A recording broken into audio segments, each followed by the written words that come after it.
বাংলাদেশে জুলাই গণ অভ্যুত্থানের বর্ষপূর্তির দিনে জাতীয় নাগরিক পার্টি এনসিপির শীর্ষ ৫ নেতাকে হঠাৎ কক্সবাজারে দেখা যায়। তাদের কক্সবাজারে যাওয়াকে কেন্দ্র করে ছড়িয়ে পড়ে নানামুখী গুজব। এ নিয়ে আলোচনা সমালোচনার পর তাদের কারণ দর্শানোর নোটিশ দিয়েছে দলটি।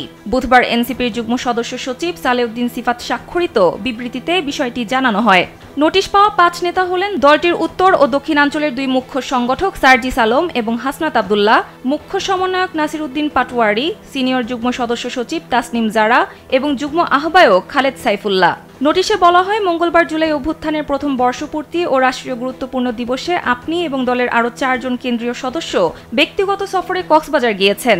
এই সফর সংক্রান্ত কোনো তথ্য কিংবা ব্যাখ্যা রাজনৈতিক পর্ষদের নিকট পূর্বে অবগত করা হয়নি। স্যান্ডেলিনা সো, রূপচর্চায় আভিজাত্য।